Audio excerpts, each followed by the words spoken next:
ఎట్టకేలకి తెలుగుదేశం పార్టీని అధికారంలోకి తీసుకొచ్చారు. అమ్మ పెట్టదు అడక తిననీయదు అన్నట్టుగా చేతగాని మాటలు.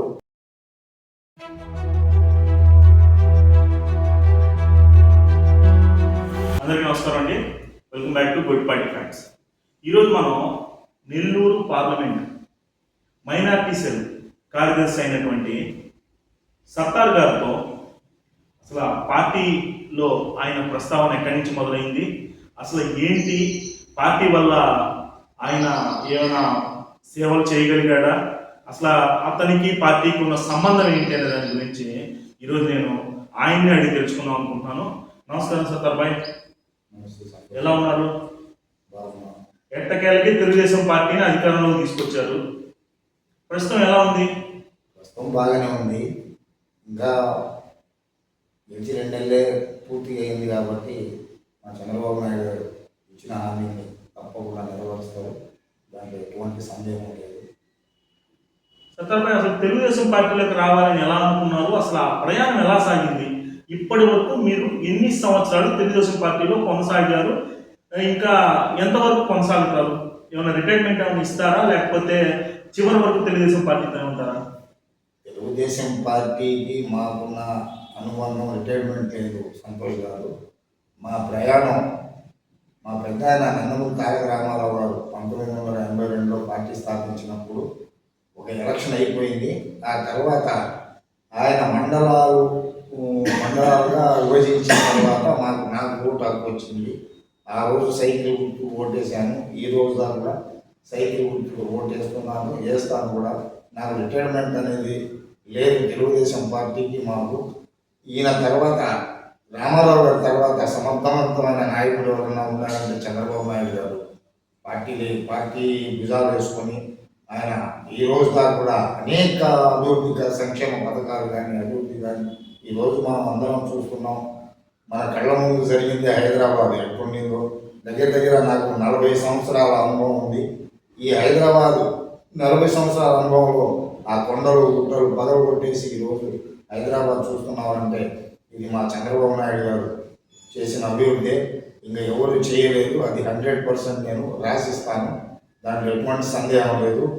ఈ మధ్యకాలంలో మనం విడిపోయిన తర్వాత, మన తెలుగు రాష్ట్రాలు విడిపోయిన తర్వాత కొన్ని ఇబ్బందులు పడ్డా, ఒక 5 సంవత్సరాల్లో 2014లో మన చంద్రబాబు నాయుడు గారు అమరావతిని ఎలా ఏ విధంగా తీసుకొని పోవాలన్న విషయం ప్రతి ఒక్కరికి తెలిసిందే. కానీ దురదృష్టవశాత్తు మనం ఓడిపోయి ఒక నియంత పాలన 2019లో వచ్చింది. ఆ పాలనలో చూసాం, ప్రజలు చూశారు, విసిగిపోయి ఎప్పుడెప్పుడు పోతాడా అన్న విధి విధానాలతో ఆయన్ని పంపించేశాం. మళ్ళా ఇటీవల 2 నెలలు పూర్తి అయింది, మా తెలుగుదేశం పార్టీ వచ్చింది. మళ్ళా అమరావతి మీద ఒక కాన్సెప్ట్ పెట్టున్నారు. కొన్ని పథకాలు కూడా చంద్రబాబు నాయుడు గారు పథకాలకు వచ్చే పని అయితే సత్తార్ భాయ్, ఇప్పుడు అందరి మధ్యలో ఒక్కటైతే ఉంది, జగన్మోహన్ రెడ్డి ఇన్ని అప్పులు చేసి పథకాలు చేశాడు. ఆ పథకాలు అప్పులు ఇవన్నీ అయ్యాయి కాబట్టి ఎటువంటి అభివృద్ధి లేదు కాబట్టి ప్రజలు అతన్ని తిరస్కరించారు. కూటమికి 164 సీట్లు అయితే ఇచ్చారు, అతనికైతే 11 సీట్లు ఇచ్చారు. ఇప్పుడు చంద్రబాబు నాయుడు పరిస్థితి కూడా అదే కదా, దానికన్నా ఎక్కువ పథకాలు కదా. ఇప్పుడు మీ చంద్రబాబు నాయుడు గారు ఇటువంటి సిచ్యువేషన్ ఎలా హ్యాండిల్ చేయగలుగుతారు? పవన్ కళ్యాణ్ గారు ఎలా హ్యాండిల్ చేయగలుగుతారు? లోకేష్ గారు ఎలా హ్యాండిల్ చేయగలుగుతారు? అసలు ఏంటి మీ తెలుగుదేశం విధి విధానం ఎలా ఉంది? నువ్వు చెయ్యలేవు, నువ్వు చేయడం తప్పు అని చెప్పిన తర్వాత తెలుగుదేశం పార్టీ వాళ్ళు దానికి మించిన పథకాలు అసలు ఎందుకు ఇచ్చారు? కారణం ఏంటి? పథకాలంటే జగన్మోహన్ రెడ్డి మోసపూరిత పాలన, నియంత్రణ పాలన చూసాం. ఎటువంటి అభివృద్ధి లేకుండానే ఆయన పథకాలు రాష్ట్రాన్ని ఈరోజు 9 లక్షల నుంచి 10 లక్షలు 12 లక్షల కోట్లు అప్పు చేసి పెట్టుకున్నాడు. కానీ చంద్రబాబు నాయుడు విజువల్ అటువంటిది కాదు. మన ఆంధ్ర రాష్ట్రానికి ఏం కావాలా, ముందు ఉద్యోగాలు, ఆ తర్వాత అభివృద్ధి, అమరావతి, ఇలాంటి ఎన్నో కంపెనీలు వచ్చిన తర్వాత ప్రతి ఒక్కరికి 20,000 సంవత్సరానికి 20,000 ఉద్యోగాలు ఇస్తాన్నారు. అలా పబ్లిక్గా తీసుకొని పోయి ఆయన అభివృద్ధి చేస్తూనే ఈ పథకాలు ఖచ్చితంగా అమలు చేస్తాడు. ఇంకా ఈ పథకాల్లో ఎటువంటి డోకా ఉండదు.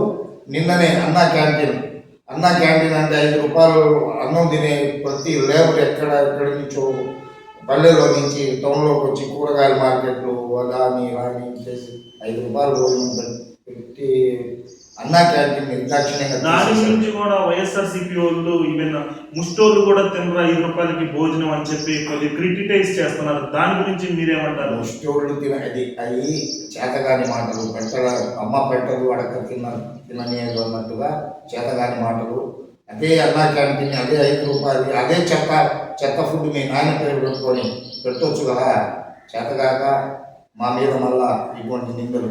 ఈరోజు పోదాం రండి, నిన్న ఓపెన్ అయింది, ఎటువంటి భోజనం ఎటువంటి టిఫిన్ పెట్టారు ఉదయం చూశారు. ఈ 5 సంవత్సరాలు ఇలాగే కంటిన్యూగా కొనసాగద్ది. రేపు వచ్చే 5 సంవత్సరాలు కూడా మా ఇంకా లెజెండ్ అటువంటి నారా లోకేష్ బాబు కూడా ఇదే విజువల్తో వస్తున్నాడు.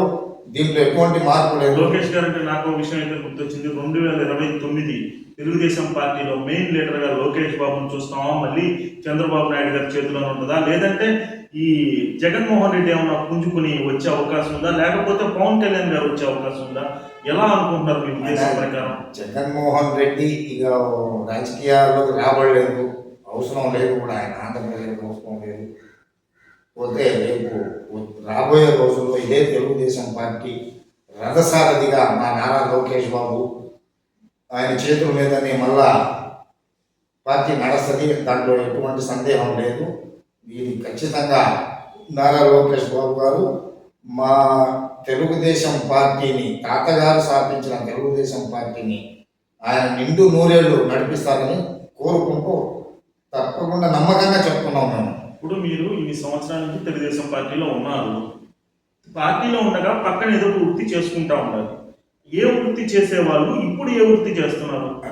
ఇప్పుడు గతంలో పార్టీ పని చేసేవాళ్ళం, ఇంట్లో ఏదో ఒక ₹10 కూలుకొని డ్రైవర్గా, ట్యాక్సీ డ్రైవర్గా పోయేవాడిని. ఆ పని ఆ ఎలక్షన్ మూమెంట్లలో చేస్తాము.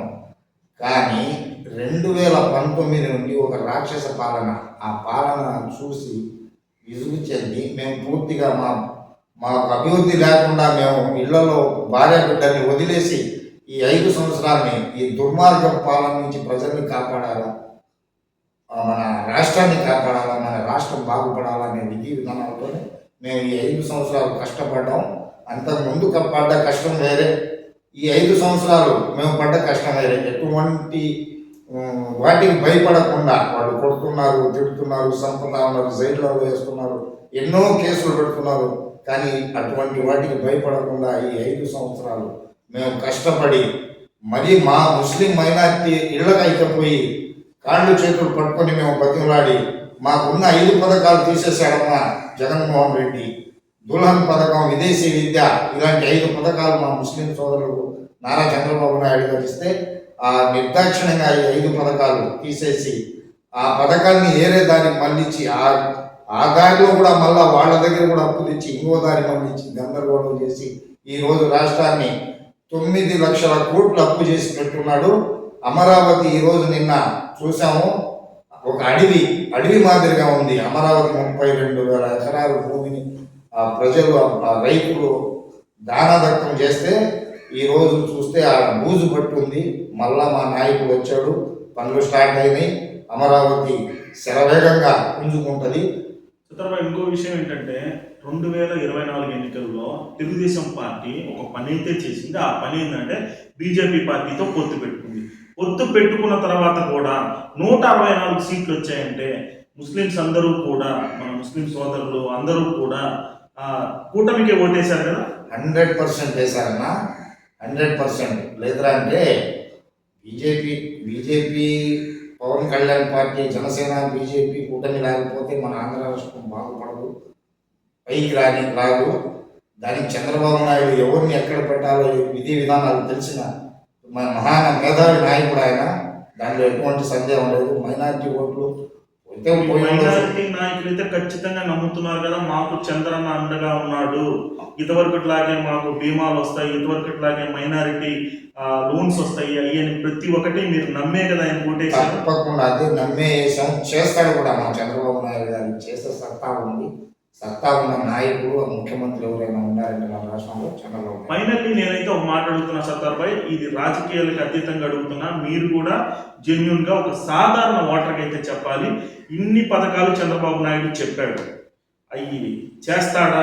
చెయ్యలేక తెలుగుదేశం పార్టీ నవ్వుల పాలవుతుందా? ఏం కాదన్నా, తప్పకుండా కొంచెం నిదానంగా. ఇప్పుడు గతంలో జగన్మోహన్ రెడ్డి కూడా ఎలా చేశాడు, పథకాలన్నీ ఆయన గెలిచిన వెంటనే ఇవాళ 1.5 సంవత్సరం తర్వాత ఒక్కొక్కటి ఇస్తా మళ్ళా దాంట్లో ఖర్చు. సత్తార్ భాయ్, ఒకటేమన్నా 7 నెలలకి ఇచ్చాడు, ఒకటేమన్నా 10 నెలలకి ఇచ్చాడు, ఒకటైతే 11 నెలలకి ఇచ్చాడు. అమ్మఒడి 7 నెలలకి ఇచ్చాడు, 8 నెలలకు వచ్చి చేదోడు ఇచ్చాడు, విద్యా దీవెన వచ్చి 11 నెలలకి ఇచ్చాడు జగన్మోహన్ రెడ్డి. ఇప్పుడు అదే విధంగా మీరు కూడా అన్ని పథకాలు ఇంప్లిమెంట్ చేయాలని చెప్పి మనస్ఫూర్తిగా కోరుకుంటున్నారు. దీంతో పాటు రాష్ట్రం కూడా డెవలప్ అవ్వాలని చెప్పి ప్రతి ఒక్క ఆంధ్రుడు కూడా కోరుకుంటున్నాడు. రాజధాని డెవలప్ అవ్వాలి, మా పేరు మాకంటూ చెప్పుకోవడానికి ఒక రాజధాని ఉండాలి, మాకంటూ చెప్పుకోవడానికి శంషాబాద్ లాంటి ఎయిర్పోర్ట్ ఉండాలని చెప్పి ప్రతి ఒక్కరు కూడా కోరుకుంటా ఉన్నారు. ఇక్కడ హిందూ ముస్లిం సోదరులు ఓట్లేశారా అనేది కాదు, ప్రతి ముస్లిం సోదరుడికి ఈరోజు మన ఆంధ్ర రాష్ట్రంలో ఒక కుర్చీ కావాలి. ఆ కుర్చీ కావాలంటే ఏది, మనకు ఒక రాజధాని కావాలా, ఒక రాజు పరిపాలించడానికి ఆయన అన్ని సదుపాయాలు కావాలి. ఈరోజు మనకు లేవు. కనీసం నిల్వ నీడ లేకుండా ఉండింది, చేశాడు జగన్మోహన్ రెడ్డి, నిల్వ నీడ లేకుండా చేశాడు. ఈ రోజు నుంచి మళ్ళా మన చంద్రబాబు నాయుడు తప్పకుండా రాజధాని ఉంటేనే మనకు పరిపాలన. రాజధాని లేకపోతే, రాజు కూర్చోకపోతే పరిపాలన ఏముంటుంది? ఊరు తిరిగి చేయాలంటే ఆయన ఏమన్నా దేవుడా పైన చూసి చేయాలంటే, ఒక రాజు పరిపాలించాలంటే ఒక రాజధాని ఉండాలా, ఆ రాజధాని నుంచి పరిపాలన సాగించాలా. ఫైనల్లీ సత్తార్ భాయ్, జగన్మోహన్ రెడ్డి ఓడిపోవడానికి ఒక 3 కారణాలు చెప్పండి, తెలుగుదేశం పార్టీ గెలవడానికి ఒక 3 కారణాలు చెప్పండి.